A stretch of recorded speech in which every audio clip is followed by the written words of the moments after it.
Rock concert movement number 1. The basic head bob. Ready, go.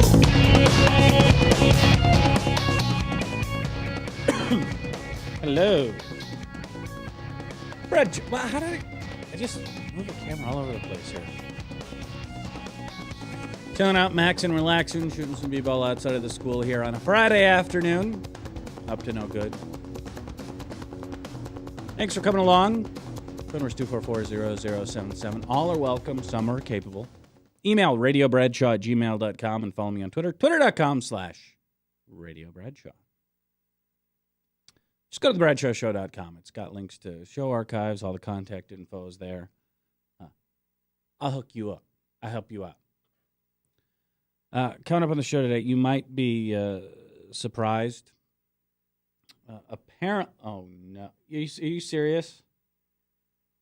Let's just get this out of the way first. I thought you had gone away, Frank. Hey, it's all things welcome, summer and capable. I said it like 30 seconds ago, and you still got it wrong. Well, all are welcome, some are incapable. Some are capable. You're not among the some. What's up, Frank? How about all things Hollywood today? All right. Is there Brangelina news that I'm not aware of? Well, a couple of movies I'm curious about. I know Kim Kardashian is pregnant.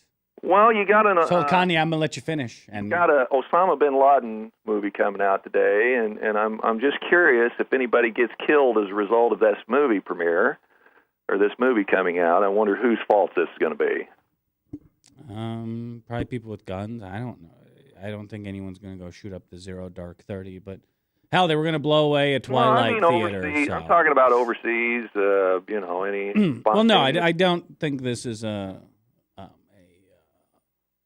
beyond low budget mocking of Muhammad. So I think we're safe there. Okay. Well, my second movie I wanted to talk about is all things Quentin Tarantino. All right. And I watched a couple of interviews last couple of weeks on Charlie Rose. I saw it twice, but I don't think I saw the interview complete either time. That's public television, isn't it, Frank? Hey, I watch a lot of things. Socialist. But nowhere in that interview did I hear Charlie Rose ask Quentin if he feels the least bit responsible for the Newton, Connecticut shootings and what transpired there. And Please explain to me the connection you're making between a movie about a violent slave uprising and someone blowing away the school. Well, I'd like to hear this. Actually, I wouldn't, but morbid curiosity. There's a statistic I've heard, and I can't tell you the exact statistic. I'm not shocked by this. Since when a child is, by the time a child is 18, they've got it to a science, the number of murders, rapes, assaults that they've seen portrayed on TV and in the movies. All right. You don't think that as a Cub all, fan, I saw at least 37,000 hanging curveballs, but I still couldn't hit one. Well, this is true, but what about the unstable mind? You're not taking into account the unstable mind and how it affects those type of individuals.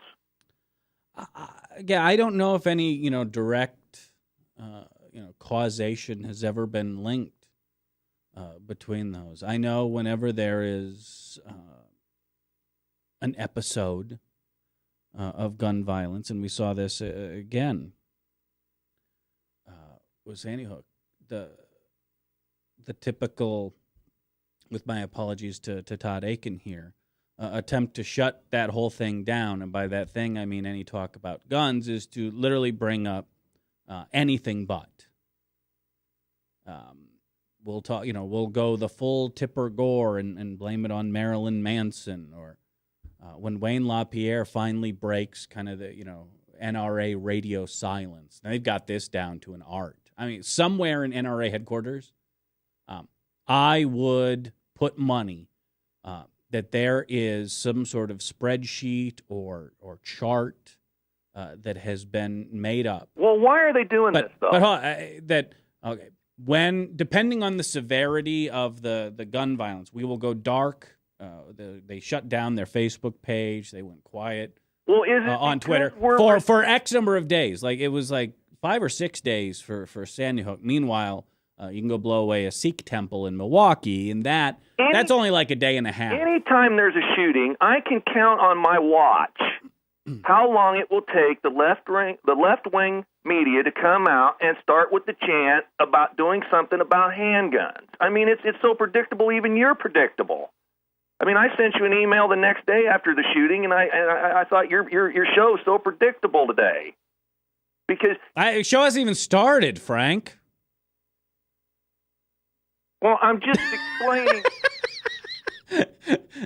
I know what you're going to say. You haven't said it yet, but just explaining to you. And so what's on my show today, Frank? I have no clue. You said, let's get this out of the way. Well, you said I'm predictable. Predict. Come on, Kreskin. Show me what you got. Bend some forks. Make some magic. Okay, I get the joke now.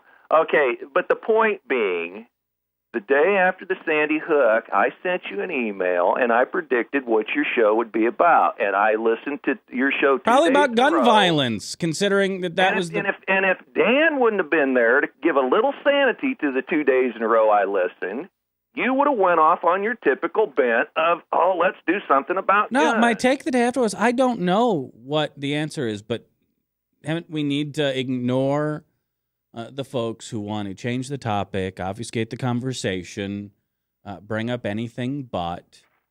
Because I said that they were going to be out in force, and, man, they were. I mean, even the NRA, I think this was the most telling moment. They immediately go dark. They don't post anything. They don't respond to anything. Then Wayne LaPierre finally holds his press conference. And what does he talk about? I'm not kidding. Arming people in schools. Which is a horribly unpopular idea. Hey, teachers who already have to buy your own Crayolas and paint, now you have to go get yourself a concealed weapons permit. I do enjoy the flip that right-wingers make almost instantaneously.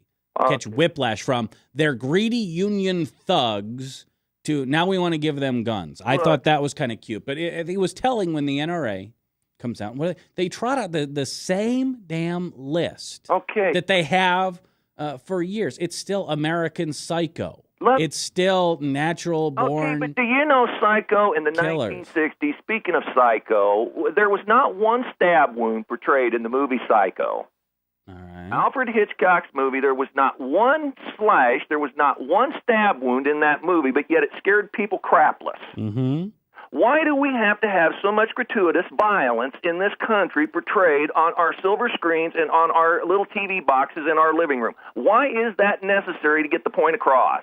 Because the two things that Americans have shown that they will tune in and support are sex and violence. And, the sad thing is you get far less negative feedback.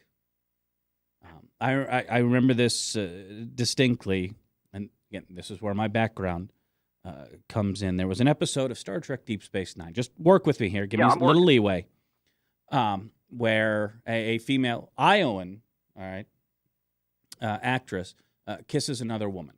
Okay. And all sorts of backlash. Sure. Oh my God, you're spreading the downfall of society. And one of the producers tells the story of asking one complainer, would you be okay if instead of kissing her, she had shot her? Yeah, that'd be fine. But that's. So we know that human beings, Americans in particular, respond to those two stimuli very strongly. Look, I got a grandson. But you're going to get negative feedback. I got a grandson that's 12 years old, and I know that he and others like him absolutely love playing games where they're blowing away zombies. There's a fascination with adolescents blowing away zombies. Well, what about the adolescent with an unstable mind that's given these vivid video games? They see this stuff portrayed, Woody Harrelson blowing away vampires and zombies, and every movie that Quentin Tarantino makes got to be knee deep in blood. Mm-hmm. Reservoir Dogs, Pulp Fiction. This new movie he's got, Inglourious Bastards. I mean, name them. Name one. No one complained about the Inglourious Bastards. You can shoot all the Nazis you want. What was the purpose? Please tell me, as a movie connoisseur. To make money. Tell me, as a movie connoisseur, what purpose was Inglourious Bastards made for? Because make money. Make how much money. Did it make? I don't know what the box office take for Inglourious Bastards. I'm guessing it was rather successful. How about a real portrayal of what Hitler actually done and his actual demise? You see, there was somebody on TV last night, and they were hooting and hollering about this new Bin Laden movie is not portraying enough the people who were throwing a crap fit over torture techniques used. I haven't seen the movie, but I've heard that as a complaint. Not just from, I don't know, those weird people among us who say you shouldn't, torture people, all the way to intelligence agencies, who say, hey, this isn't legit. Okay, so with that... But I think that goes back to the Jack Bauer fantasy, where you would even see Republican lawmakers, though, citing... Again, this is the beauty of it. You go back 5 or 6 years, and I'm old enough to remember when Republicans were literally bringing up Jack Bauer in the show 24. As by the way, a model, as something to hold up for esteem. No complaints about the violence there. Okay, Jack Bauer, when you need to get, find out where the bomb is. Yeah, I'll call Jack. Okay, but with that in mind, and this person last night on TV complaining in a 2-panel debate about why there wasn't a more accurate portrayal of the torture and the people who were against it, keeping that in mind, what purpose does it serve to have Inglourious Bastards? It's escapist entertainment. Right? Okay, but you know what? I can enjoy the movie War Games without ever wanting to hack into Whopper. Although, if I could ever figure out how to war dial with an acoustic modem, I could probably make millions. I can probably sit here and quote you Clint Eastwood lines from every Dirty Harry movie he's ever made because I thought Dirty Harry movies were pretty cool. Right. And do you have an overwhelming urge to visit the bridges of Madison County? Probably not, Frank. When I was a teenager. But the point is, at some point, how many bodies, do we really, was Texas Chainsaw Massacre that popular in the 70s? We need a 3D remake of it? Well, that's just because Hollywood's out of ideas. But I grew up on Transformers, and I've never once wanted to turn into a truck. But there is children out there that has Asperger's, has Down syndrome, have all kinds of things going on in their brain that they can't filter this stuff and comprehend this stuff like you might. You can pat yourself on the back for being a brainiac, but not all the kids that are out there that are 12 and 13 years old that is filtering this stuff is a brainiac like yourself. Now, what are they going to do with all this input that's coming in? Blood, murder, blood, murder, blood, murder. Well, generally do very little. Plus, they're getting bullied at school, and they say, well, the only thing that I can possibly do is take a gun in and start shooting people up. But you don't think Hollywood has any culpability to what's going on. You don't think that Ice Cube or Ice-T singing a song about burning down Little Korea, and then just happenstance that when the Rodney King riots happens, Little Korea gets burnt down. I listen to a ton of rap. I've never had a bottle of Cristal. I've never impugned the integrity of a Burger King bathroom. I was alive when Helter Skelter come out. I never just thought that told me that I need to go out and start a race riot, a race war. Well, you weren't listening to Wasp or... I think, who were all the albums that Tipper Gore hated? It was one of the great moments, I think, in American history when you had Frank Zappa, Dee Snider from Twisted Sister, and John Denver hanging out together, fighting the forces of censorship. The people who is supporting your efforts, your groupthink, your cause, left-wing liberal Hollywood, the vast majority of them out there, why can't they police themselves? Why can't they start giving us some stuff that isn't out of the frickin' cesspool? Sell it. That's why. Here's the thing about most media.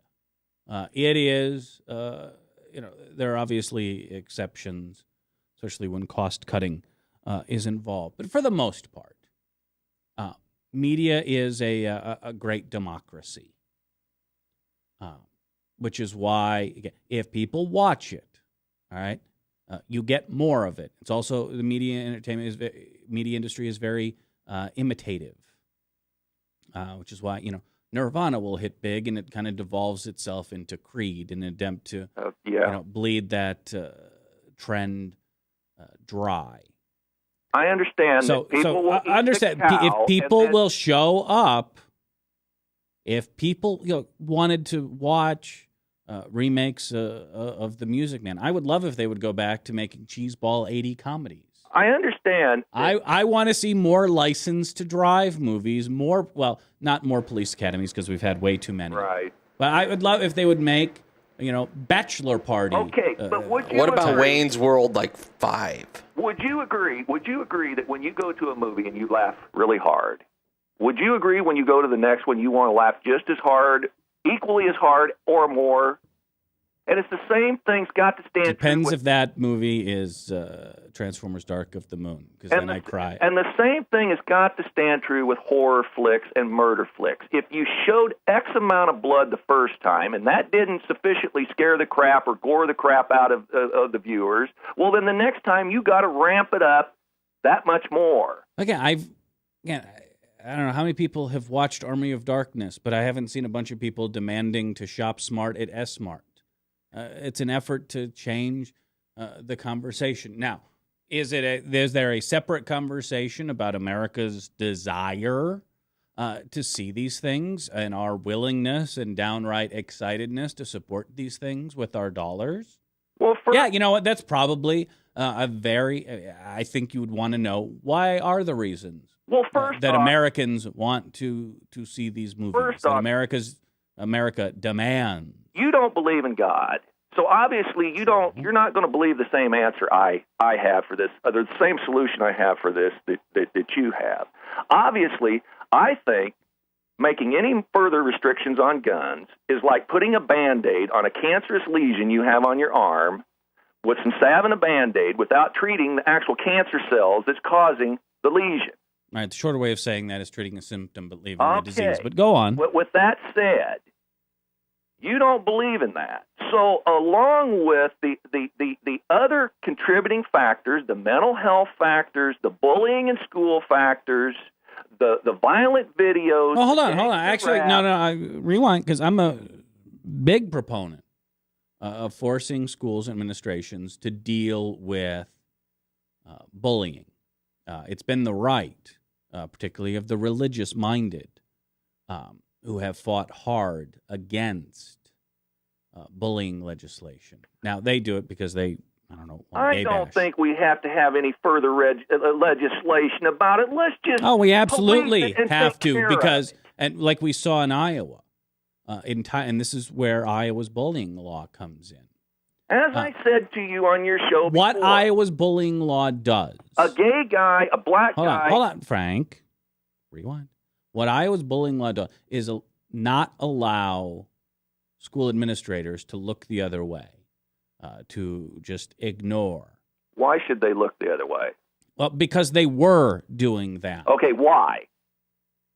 Well, generally, to put the apple cart, we got more important things to do. Teacher. Some kid's in your class, and you become aware that the kid is being tortured and bullied. Are you going to sit on your thumb, or are you going to do something about it? Teachers and administrators were doing that. Well, that's wrong. But I agree. So the only way to fix it is legislation going to make that better? It has. Getting rid of those teachers. Is. Schools are not allowed the same way that a workplace isn't allowed to. Honey buns, don't get so uptight. But now get your sweet patootie back out there, and why don't you wear a shorter skirt tomorrow? Yeah, you're not allowed to do that in the business world anymore. I happen to believe that teaching people the Word of God, and inside that Word is the promise that there's the power to transform lives inside that Word. I think that's and everyone could end up a paragon of virtue like Bob Vanderplatz, But obviously, Brad Phelps. We get a lot of blowback and a lot of pushback from the atheist community over things like that. So we have to deal with the contributing factors. I think you get far more negative feedback from the religious community because, wait a minute, you're not teaching my version. Well, God, that's you're missing the point there. I think we can have prayer in schools without advocating a religion. Peace be upon you. Every day we'll start with, we'll get prayer rugs for everyone. Listen, we will turn towards Mecca. Things have been working so well since you took prayer out of the schools. So what could it possibly hurt putting it back in? Who do we pray to? How about a silent prayer and everybody prays to who they want to? What if my prayer involves speaking aloud? Well, you'd certainly want to be courteous of everybody else that's in the room. But hold on, now you're infringing on my religious liberty. What if I'm a Satanist? Yeah, but what about Islam, which requires their kids to pray every day at certain times, and school happens to be in the middle of that time? How do you address that, Bradshaw? Because to say no is infringing on their religious rights. No, not at all. Absolutely. Kids absolutely have the right to pray in school. But Islam requires a prayer rug. Day. Islam requires a prayer rug and an east-facing position. I mean, you want to cater to Islam. Apparently, in the Kansas City airport, a kid wants to pray over his lunch. That's fine. When a teacher wants to lead the class, there we have a problem. There, as an agent of the state, that's not your role. So saith the founding father, so saith we all. Well, the bottom line in my book here is there's contributing factors. If you want to take God totally out of the equation, which is your perfect right, since you can turn your back on God anytime you want, and you can turn yourself back to him anytime you want.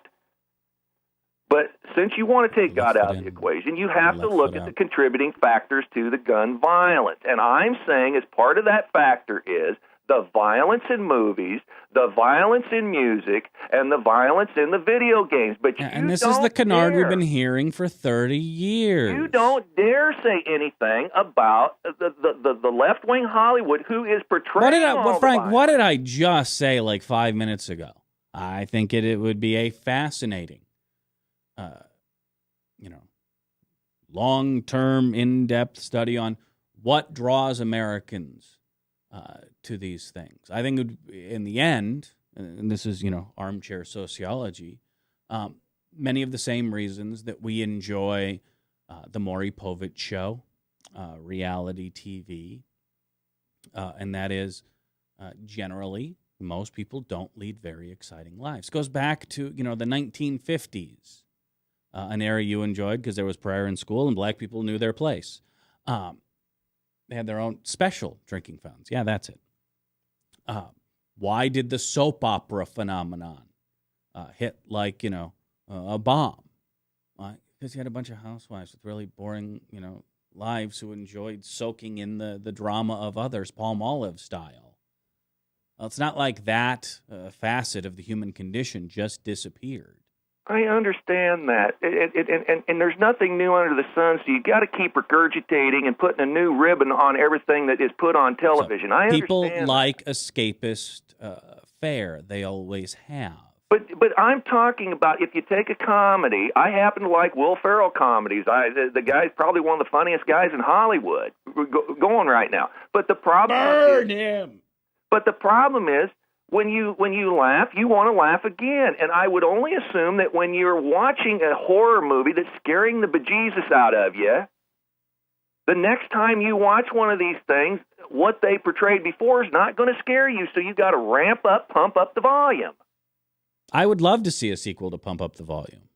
The movie was ahead of its time. Well, sure, that's fine. Christian Slater, that was a fine movie. I had nothing wrong. That was an incredibly dirty movie. There was nothing involving teenagers.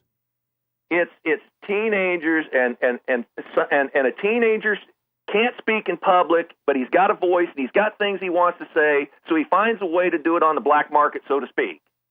It was a fine movie. Why can't Hollywood make more movies like that instead of constantly falling back on this? Make more movies about teenagers talking about cock rings?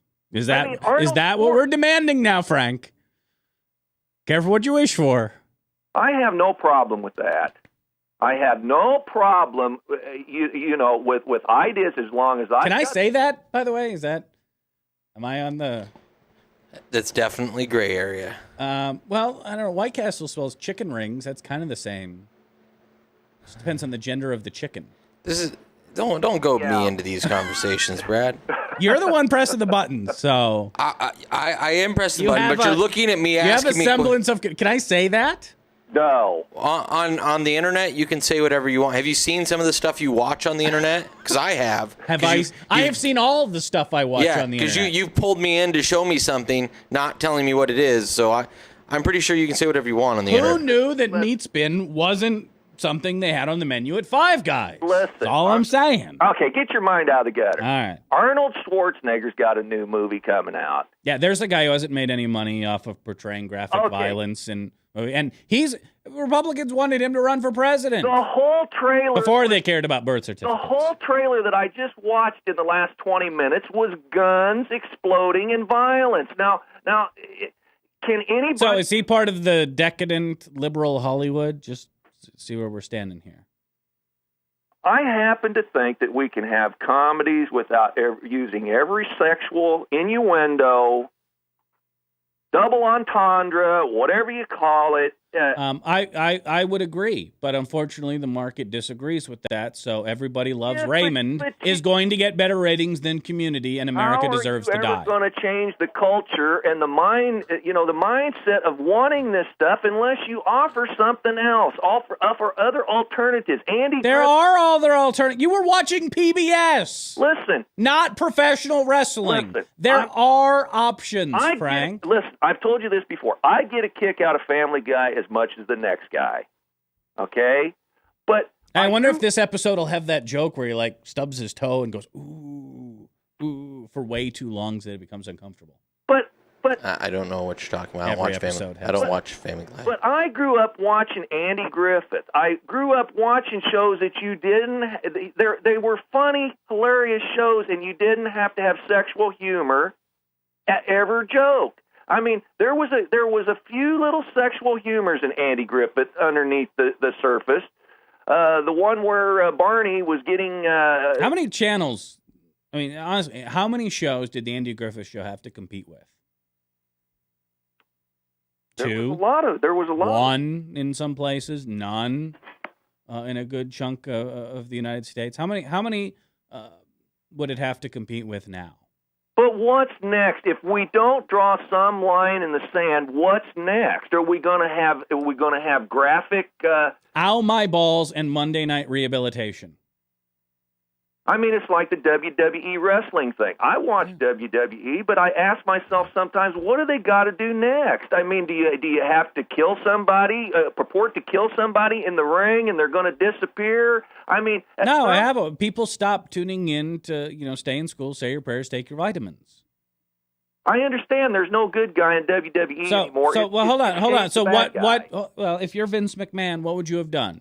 Well, that doesn't work, so we're just going to shut it down. Well, obviously, or are we going to see what people respond favorably to and give them more of it? There is people like Vince McMahon who will ride the cow till it drops and then eat the cow. I understand that. But again, you're skipping ahead a couple of places here. You're wanting to blame Hollywood, the entertainment industry, for giving people what they want, which is your prerogative. Did you just hear what I said? I said there are contributing factors. Well, and that's what I'm saying is an armchair sociologist. I would argue that, again, people being overworked, under-leisured, under-vacationed, overstressed leads to more and more of this escapist entertainment. Well, I've had this argument with a lady friend I used to have because she was glued to the Lifetime channel 24 hours a day. And I said, I've got enough misery in my own life. I don't need to see somebody else's portrayed vividly. I like to see movies where the good guy, where Dirty Harry comes in and shoots them up. But you watch wrestling, which is all about watching people suffer. It's escapism. I'm with you. But you like the purple Flavor Aid and she likes Sunny D. It's still pretty much the same thing. Yeah, filth is filth. I'll agree with that. Filth is filth. You mean Sunny D is not nutritionally good for me? I'm a purple stuff guy and have been. But I thought like the whole point of Sunny D had the power Sunny of the D sun. is disgusting.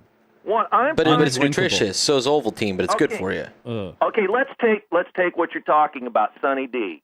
Let's offer at McDonald's. They're trying to force McDonald's to offer healthier choices.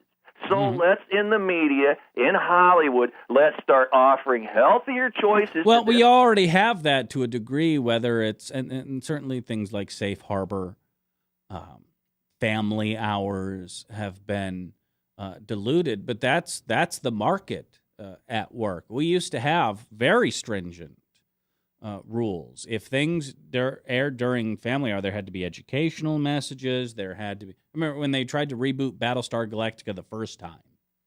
You can't because of the time slot it aired. They had to like shoehorn educational. I don't know if Starbucks has 4 cigars, and Apollo takes 2 of them. How many cigars? That kind of stuff. But people didn't like it. People tuned it out. And the market, all right, the business community said, you're killing us here. Look, you know what man is capable of. Go back to the first couple of centuries after Christ and what Nero done to the Christians. And you know what man Nero is did to capable Vulcan. of.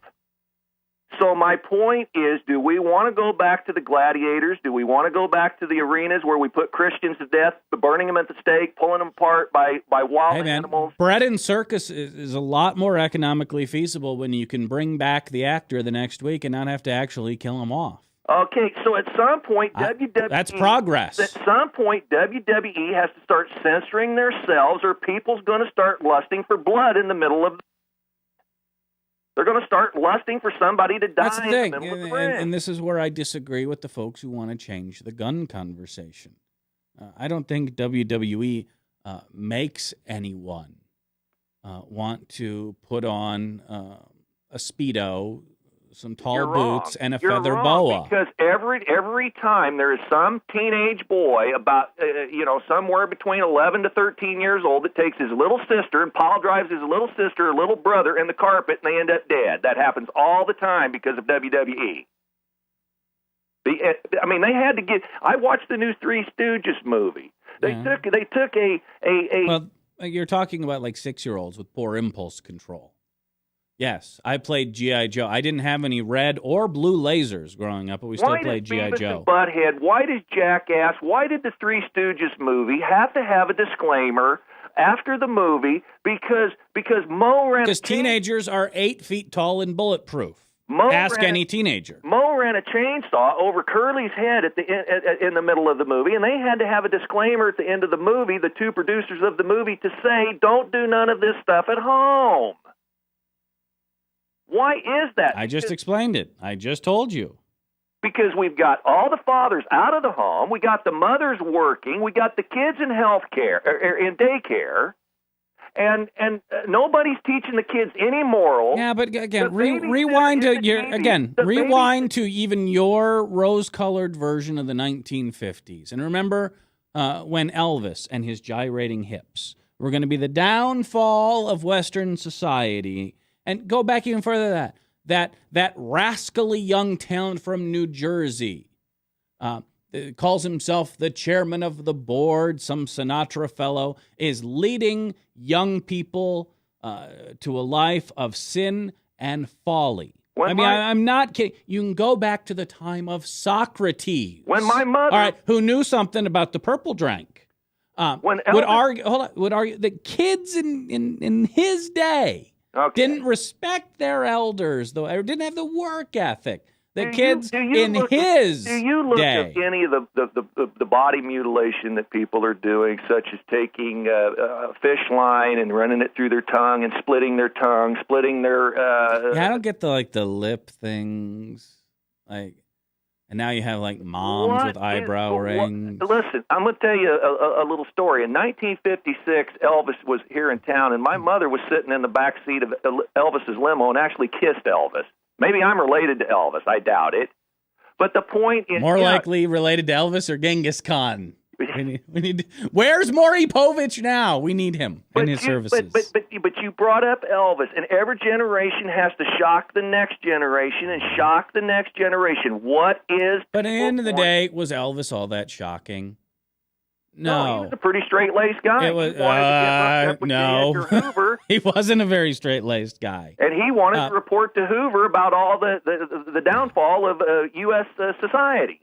He was just, I don't know, a better-dressed version of Pat Boone. Elvis. Hey, these Negroes are making some pretty interesting music, but we need to put a white face on it if we're going to sell it. Elvis was a person who was just gifted with wonderful looks, and he could have any number of women that he wanted. But basically, deep inside, he wanted to sing gospel music. He wanted to be a good person. He just fell into this battle that we all fall into, like King Solomon. I've never shot a TV, so I can't relate. I've been in the jungle room. Can't say it appealed to me. Listen, that is something that our society lets people get by with who are famous, like rock stars and movie stars. Well, now you're bringing up a completely different issue. Yes. Do people who are rich and famous surround themselves with yes men, and does it end up turning them a little bit crazy? Yes. Look at James Brown or Michael Jackson. And listen, the Bible says, Bradshaw, you're a prisoner to whatever it is that controls you. So if Elvis was a prisoner of his own fame, his own success. He had to go anywhere. He had to rent a skating rink to go roller skating. Yeah, he couldn't go roller skating in general public. That's the cost of fame. That's right. Do you want to play that game? Because we have a very celebrity obsessed But my society. question to you is what does the next society after this one have to do to shock the current people that's alive right now? And they'll find something. And although, again, I grew up listening to Atari Teenage Riot, so my kids, good luck with that, I guess. Trying to find, something that irritates me, although, man, that Lady Gaga stuff kind of... Well, I know you like the 63 channel MSNBC and the nonstop prison shows. No, Jen likes the reality TV. I know far more about hardcore porn than... The entertainment Bradshaw watches usually is on a computer, and the site ends with hub. No, I talked Jen into going through the entirety of Battlestar Galactica. We're on season 4 now. I am downright evangelical when it comes... By the way, everyone should watch the season premiere of Community next month. And Californication starts up again this week. Bradshaw, very excited I could tell you a website to go to that'd probably make you blush. Don't, Frank. I won't. I doubt it, man. You want me to run through the... again, as someone... No. As a 1/3 partner in this broadcast, you can't do that. I won't do that. But I'm just telling you. I doubt it, really. I've seen 4chan. I know things, man. Yeah, but, as a Christian, as a person, we all have our dark sides. I've got a dark side just like the next Right, we have a country, though, that's 70% Christian, right? And we have a movie industry that caters to our whims and our desires. And I would argue a good chunk of that is, again, just stifledness. For lack of a better term. People's lives are way too... You mentioned encumbered with just getting money to succeed, dealing with job stress. So they look for vents. You mentioned Tipper Gore a little while ago. As part of the concession to all that, I seem to remember that the movie industry in Hollywood said that they was going to start policing themselves. Now, we saw that. We saw the rise of the... they put a few labels on things. Yeah, PG-13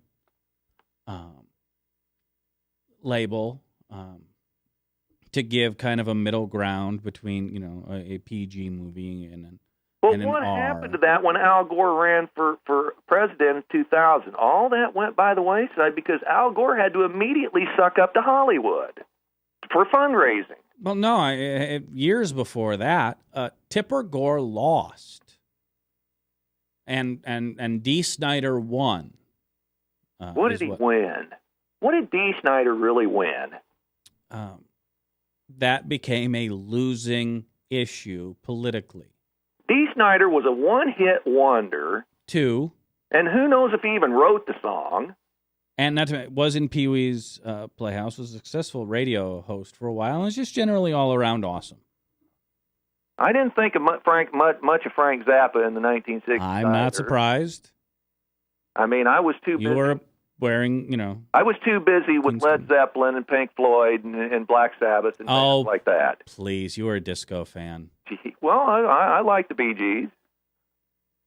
No problem with those guys. Those guys, even when they blew up all the records inside of White Sox Stadium over there. Bill Veck's Disco Demolition Night. Yeah, I'm old enough to remember that. When they blew all those up and they... Although, I saw Casey and the Sunshine Band this summer. They have turned into a world-class funk band. But afterwards, after the disco craze and all the weight come down on the Bee Gees, and the Bee Gees took a little hiatus for a while, they were the ones that was writing all the songs for the contemporary people that was singing songs like Kenny Rogers and Sheena Easton and all they were groups. skilled. They were just part of a fad. But again, you're talking about entertainment. You're talking about escapism. Yes, I think as people get more stressed, I think as people... their world becomes kind of smaller and smaller, and at some point it just turns into, work, home, eat, sleep. That's right. They look for, but I think you're talking at the root of economic pressure. But we can't let society demand everything they want to watch and see because of the dollar. Because we'll eventually go back to Nero's blood sports of gladiator and throwing the Christians to the lions. No. We throw Arnold Schwarzenegger in The Running Man. Man does not evolve upward. I'm sorry to tell you. I don't know, man. We got to the moon. Nero didn't. Progress. We have. We didn't. He didn't say we didn't technologically advance. He said morally. Well, he didn't say moral, but he meant morally we don't evolve upward. I say we even flow with morals. We go through a time of good morals. We go through a time of bad morals. We go through a time of good morals. We go through a time of bad morals, the Dark Ages. We go through a time of good morals, like the Enlightenment. What Bradshaw don't understand is the Holy Spirit is raining on all of us. I've used this analogy before. Well, I found an umbrella. But when the farmer is out there, when the Christian farmer's out there praying for rain to fall on his corn crop so that he can feed the world and feed his family, the rain is falling upon the dastardly crook that laced it with marijuana plants. Then how come most of the Bible Belt is going through a massive drought right now? Well, they're the Bible Belt in name only. I'll be the first to say a lot of those churches pretty apostate. Well, the first problem is, Bradshaw, when God's judgment eventually comes on this. You do realize you still have to pay me for today. I know. Okay, I just want you to know. When God's judgment eventually comes on this country, it's going to hit on places like New Orleans. It's going to happen in New York. It's going to happen in Los Angeles. Some of the cesspools. I've heard this all from Jerry Falwell before. So when the tornadoes hit Joplin, Missouri, it was because they were too gay-friendly.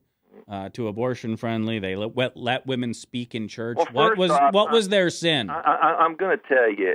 How about Parkersburg, Iowa, when they were hit with tornadoes?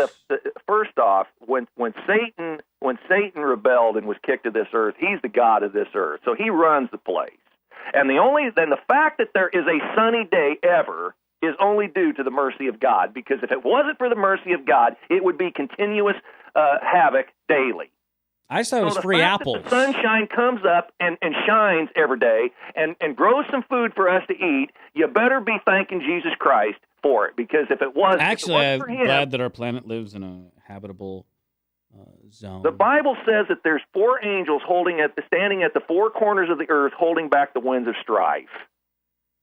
So the fact that anything good happens on this planet is because of God. It's not, it's not happenstance. Frank, what time of day you start drinking? Right now. You ready to go? Wow. You have covered some ground.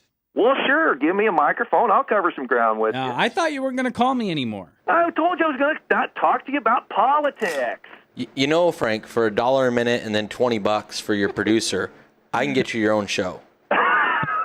No, I'm dead serious. You just have your own show. It'll be the Frank Show. I would tune into that. Bradshaw will call in and hassle Would you be my caller every day, Bradshaw? No. He would. He listens to everything Bradshaw disagrees with. He listens to the people that disagree with him. I ingest way too much right-wing media, and with that, way too many ads for erectile dysfunction. Well, the problem of it is if you feel like there's an enemy, you are ignorant not to know thy enemy. Well, that's the thing. Unlike righties, I don't think people who disagree with me are my enemy. I feel sorry for them. I've tried to talk a lot about this since the election, trying to be a good winner. That they're being duped and scammed and lied to, and their leaders are a collection of I feel grifters. the same about you and your side. I feel like you're being duped. I believe you're being led by a ring in your nose to slaughter. I believe the same thing about you. I don't think you're being led to your nose to slaughter. I think people are ripping you off because they can make a lot of money doing it. I told you. Look at Freedom Works, just one group. I believe my core beliefs came, and these were embedded in my brain before Fox News was anything. Yeah, I know. Fox News made a very savvy, it turned out, marketing decision to take this new cable channel, which was kind of a throw everything against the wall. Let's give Pat Sajak a show. Let's give Bert Sugar a show.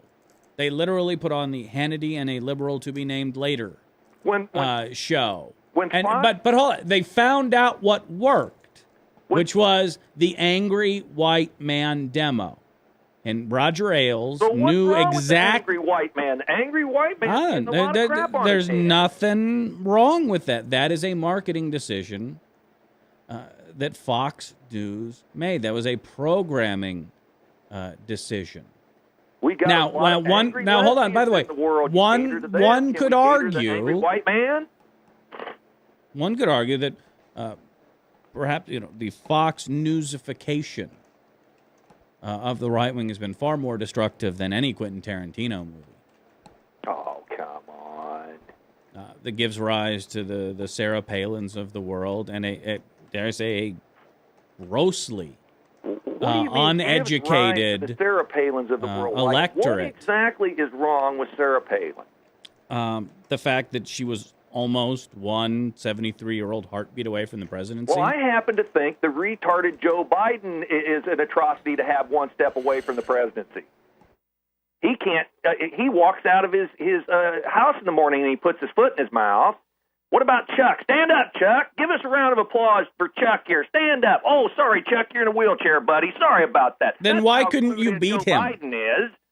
Then why can't Republicans beat him? Because Joe Biden ain't on the top of the ticket. Who's on the top of the ticket?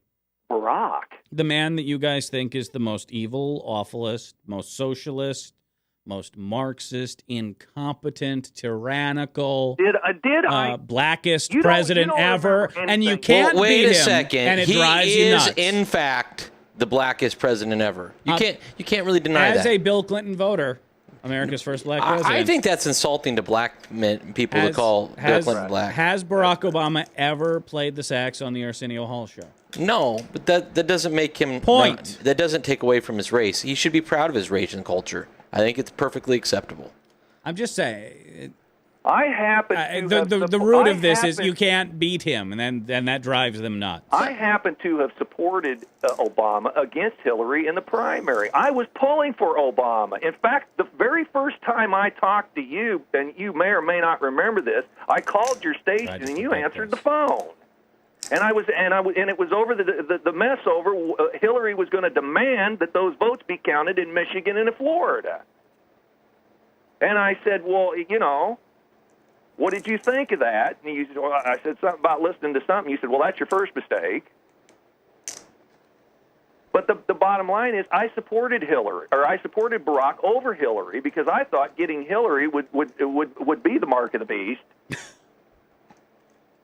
Hillary Clinton's the mark of a centrist kind of third-way Democrat is the mark of the beast.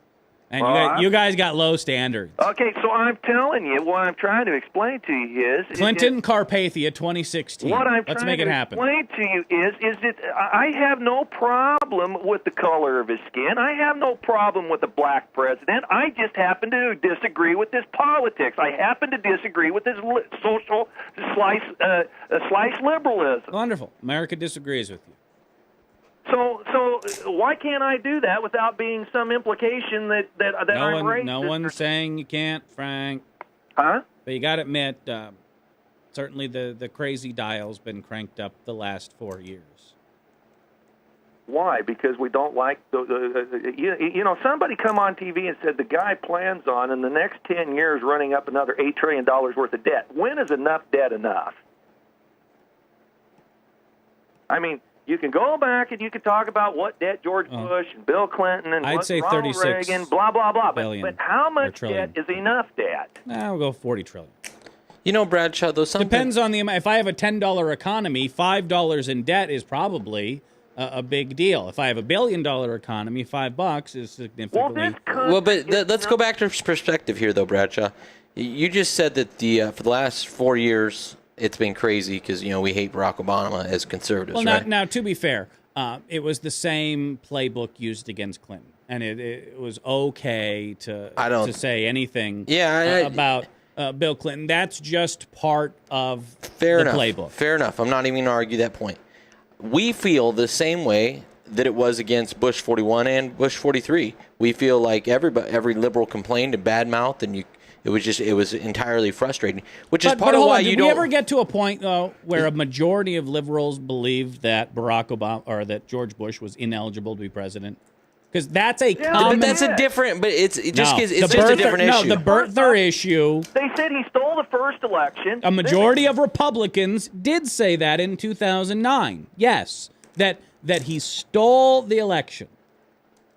Barack Obama did because, first of all, I don't think the birther thing is nearly as big a deal as the media made it out to be. No, polls say Republicans support it. Okay, and at what point was Barack Obama ever forced to actually prove it? I mean, really. I mean, he did before he ran. We had his birth certificate. Of course we did. That wasn't good enough. We needed the long form. But just because some idiots made some noise about it, that didn't make it... What you're saying is just some idiots is a majority of Republican voters. I stand by my statement. So I'm just saying. But just because a bunch of people question that, doesn't make it... First of all, I don't even know that that's a necessary... I don't know that should be a necessary precondition to the U.S. presidency. The Constitution says otherwise.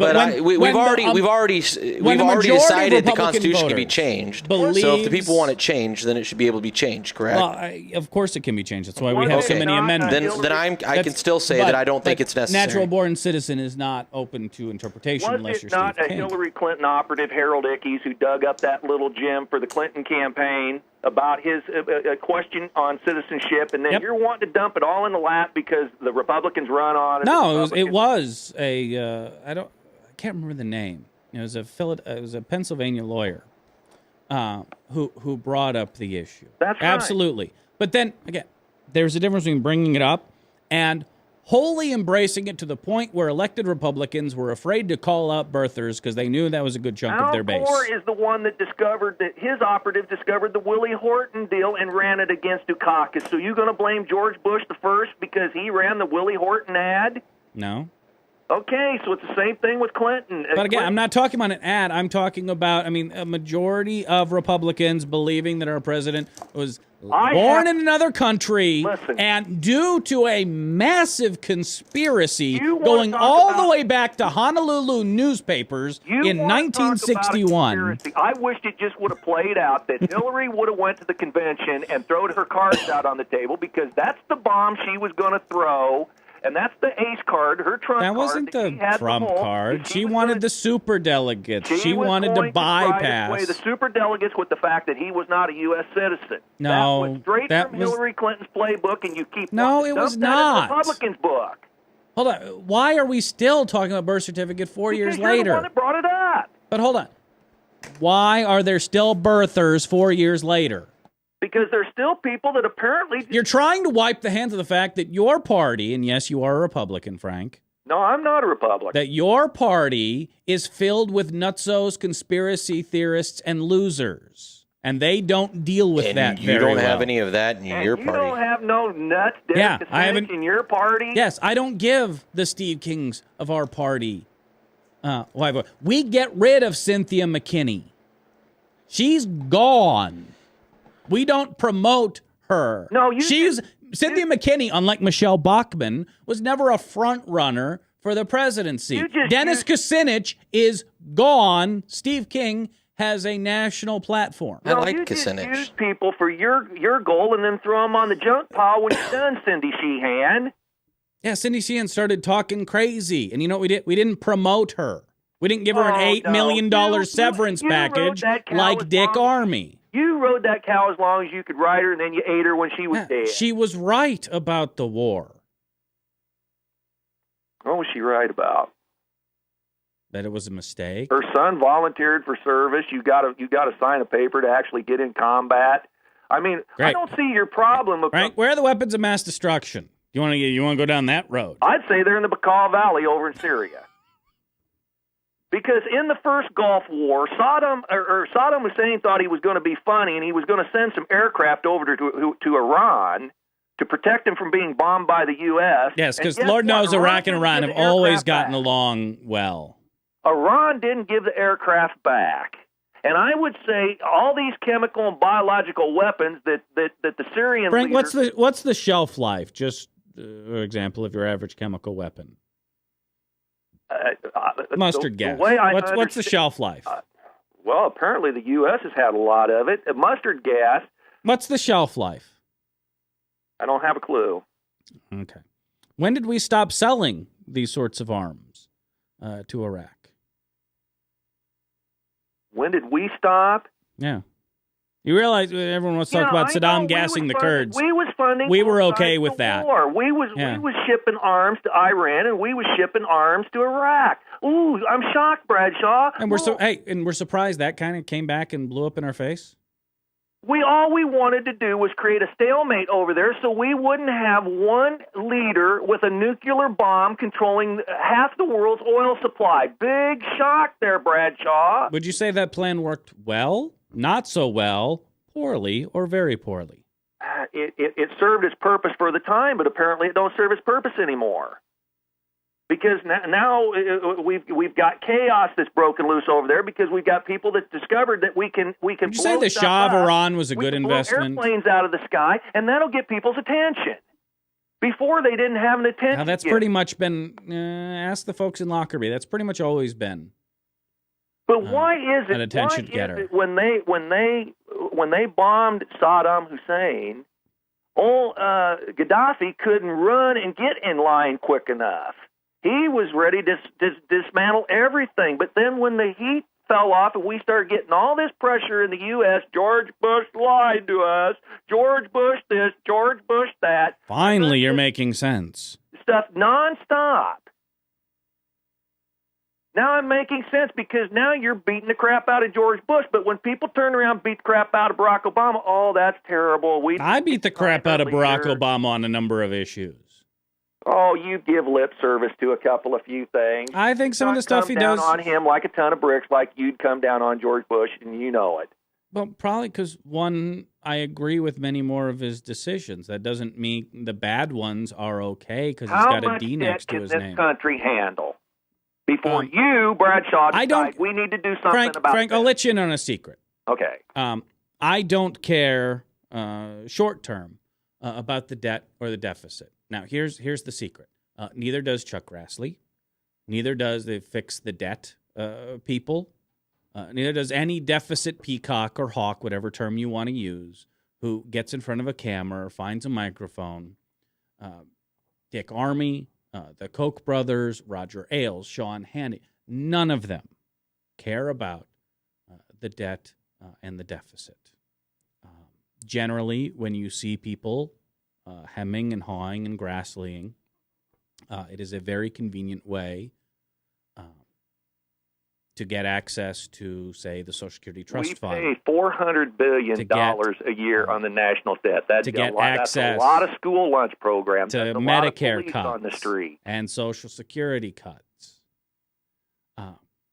They don't care about the deficit. They care about taxes for rich people, which is why, by the way, when the fiscal cliff was happening, when sequestration was happening, what would sequestration have done? Would have cut spending significantly in military and entitlement spending. But also raise taxes on rich people. And why do you think they threw a fit? Was it because of the spending cuts that were about to happen? Or the fact that rich people's taxes were going up? What happens when the rich people pull their money out the economy, send it over to some chain of islands, or they bury it in their backyard, and they just say, we're taking our ball, we're going home, and we ain't playing your game? Great. Go Galt. Then where's all your If the wizards of Wall Street want to go Galt, fine. Obama if the Meg Whitmans and Carly Fiorinas of the world want to go Galt, we'd be better off. Obama got up and said he's not going to raise taxes on anybody making under $250,000 a year, but yet Social Security tax went up about 2%. I would have loved to. Everybody. I would love to see that extended. Do you think Republicans would let us do it? Well, how do you get up and say you're going to not raise taxes? Rewind. I'd love to see that happen. You think Republicans will let us do it? I don't know who's going to let what happen, but you think Republicans would let us do it? I'm saying he's the leader. He's the person that got up and said no taxes will be raised on anybody making under $250,000, and then a Social Security tax goes up 2%. Well, no, it went back to where it was supposed to be, and we got a 1-year extension. It was supposed to be a 1-year So when tax Bush's break. tax cuts expire, or would have expired, and taxes went up, would that have been a tax increase? No. I think that's going back to normal, but the Bush tax cuts were always meant to be.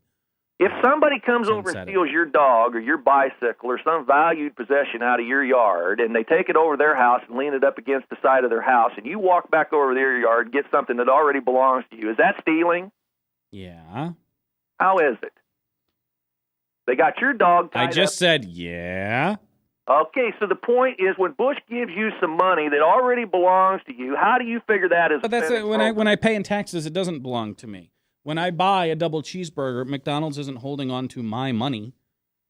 It's their money, and I have cheeseburgers. It's the American people's money, and they're giving you some of it to run your house. But when you're not running your house efficiently, do you think the American taxpayer ought to have something to say about the efficiency of government and what the money's being spent on? We should hold elections to see who our representatives would be. Yeah, but you can't get rid of people. It took an act of Congress to get rid of Leonard Boswell.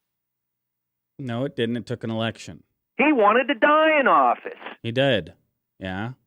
It took an election. It took jerry rigging some districts to get him into an actual competition against somebody he could possibly lose to. No, actually, we have one of the better redistricting programs in the country. We lost a district because we're not growing. We're losing population. We're losing our rural farm communities. Yeah. Nobody wants to stay on the farm. Correct. So I'm just asking you, how can this country remain the free country, the pinnacle of religious freedom, the pinnacle of power, the pinnacle of everything in the world, if we don't have a strong fiscal house? We do have a strong fiscal If we keep house. spending more money than we're bringing in, if we keep borrowing 40 to 46 cents on every dollar that you want to grow your way out of it. I think first step should be let's get full employment again. Then let's look at ways, like we did in the 90s, to actually bring up the standard of living. I mean, people forget in the late 1990s, the Fed wasn't concerned about unemployment. They thought that the employment market was becoming too much of a seller's market. You've got three ways to get yourself out of this.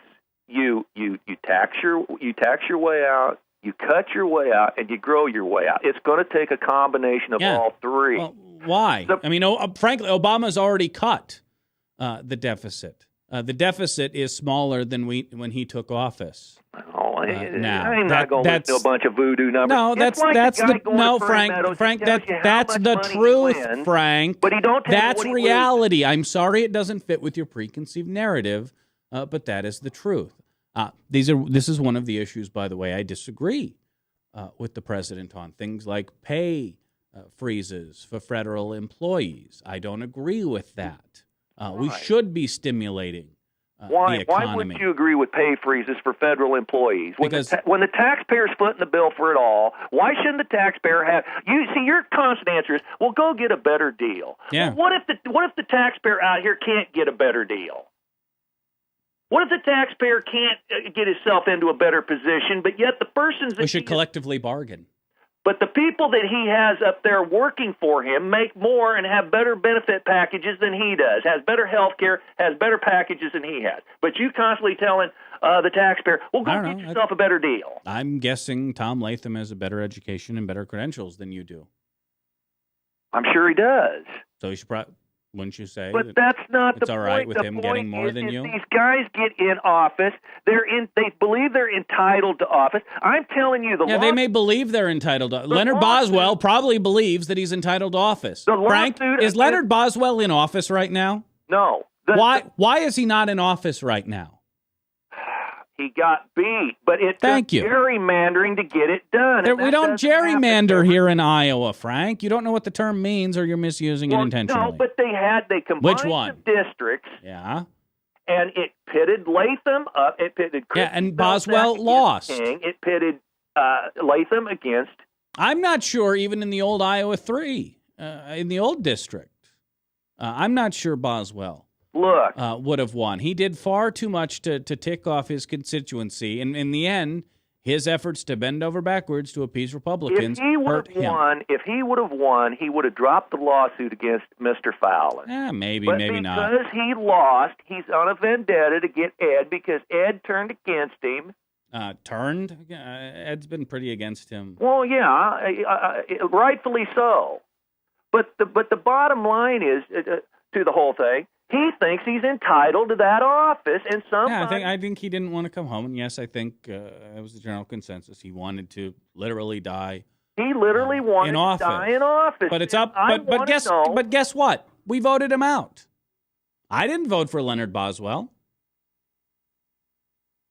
But you're talking about extreme circumstances where an incumbent gets beat. This doesn't happen all the time. It happened a lot in 2006. It happened a lot in 2008. And happened a lot in 2010. They have built-in rules of the post office. They have built-in rules to protect the incumbents. Then why is Alan West out of a job? I'm telling you. Why is Dennis Kucinich out of a job? Why is Dick Lugar out of a job? What district was Alan West from? Was he from a strong, safe Republican district, or was he down in Miami-Dade area where it was a little risky? No, he's not in a predominantly Democratic district, no. I mean, the bottom line is, the power of incumbency.